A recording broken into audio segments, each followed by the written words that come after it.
Hello everyone, in this video I will do a breakdown of my Bulwark Bleed Consume build. This build can easily solo any content in the game, including the Exalted Tower of Trials. The way the build works is by using the baseline for an Ailment Consume build and making use of the Bloodrage technique and Wheel of the Unbroken Shards to gain a lot of damage increase during Rampage and while polarized. The stats you want to focus on for this build are critical hit chance, weapon technique damage, ailment power and ailment duration. Since this is a consume build, keep in mind you should try to balance your ailment power, ailment duration and weapon technique damage.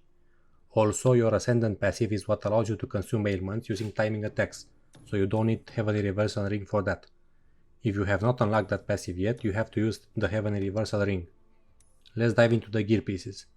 For the weapons, you want to use a combination of two longswords that both have the effect of Seed on them in order to reach 100% critical hit chance.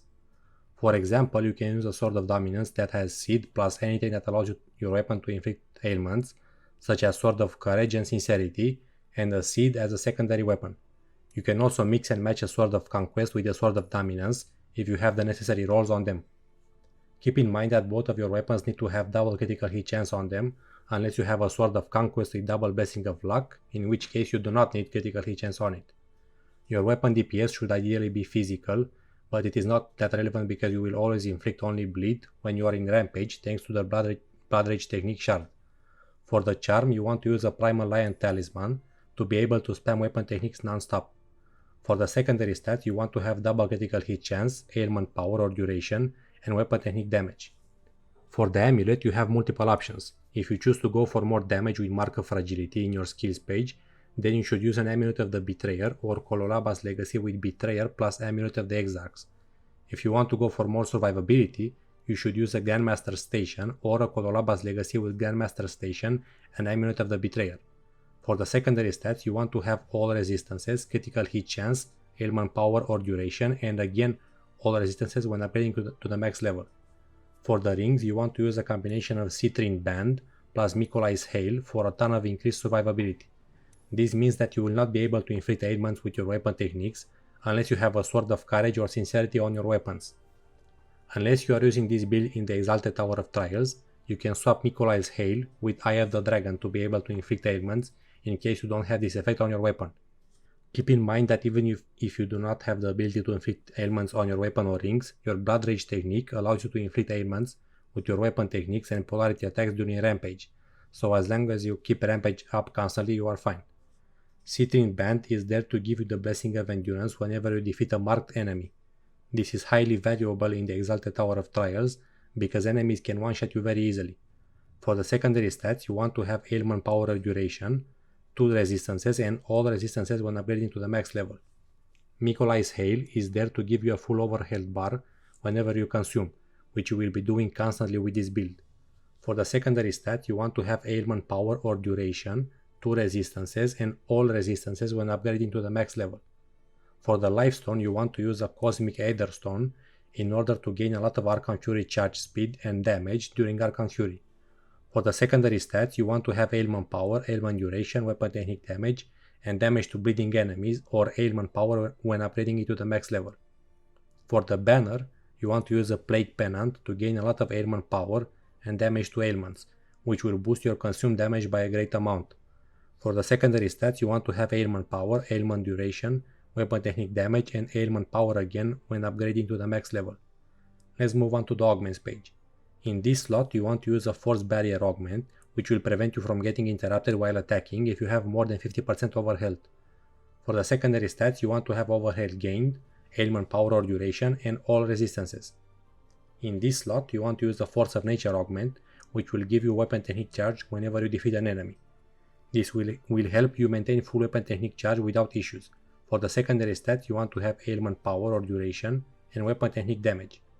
In this slot, you want to use the Twilight Bloom Augment, which gives you a lot of weapon technique damage.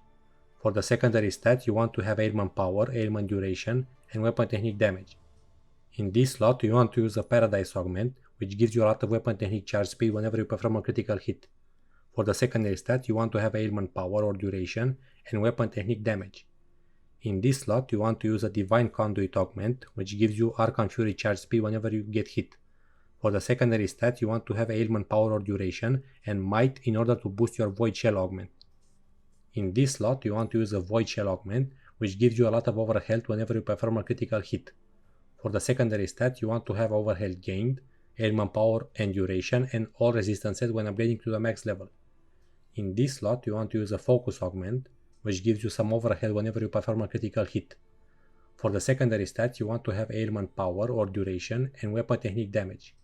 In this slot, you want to use a dauntless augment, which increases your polarity attack charge speed and polarized bonus damage if all of your resistances are above 45%. For the secondary stats, you want to have ailment power or ailment duration and physical damage. In this slot, you want to use a scourge augment, which gives you shield charge whenever you defeat an enemy.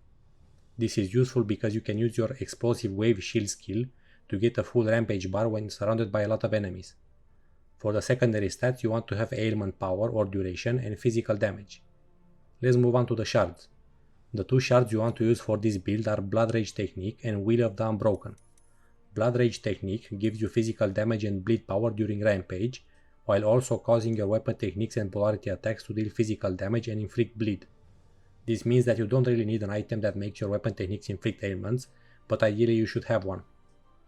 Will of the Unbroken gives you 20% damage increase per second while you are polarized, but you also lose 3% health per second. If you consume bleed while this effect is active, you restore 1% health. If your health drops below 10%, you will no longer be polarized. This effect is extremely powerful as your damage will continue to increase while being polarized.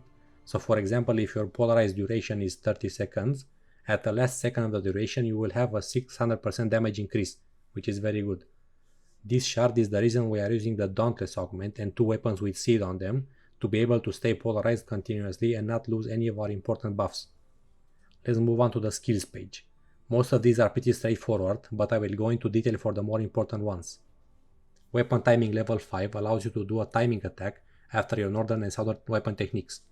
This is a crucial part of the build as you will be using those timing attacks to consume ailments and stay in invincibility frames constantly.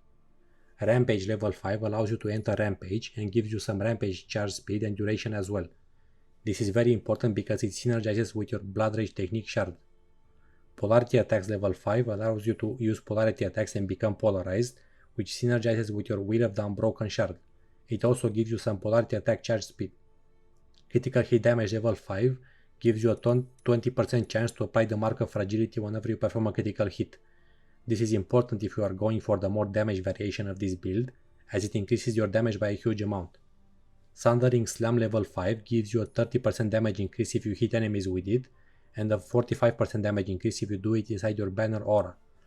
This is a huge damage boost that can help you quickly take out bosses before others start spawning in the Exalted Tower of Trials. You want to use this at the beginning of each floor.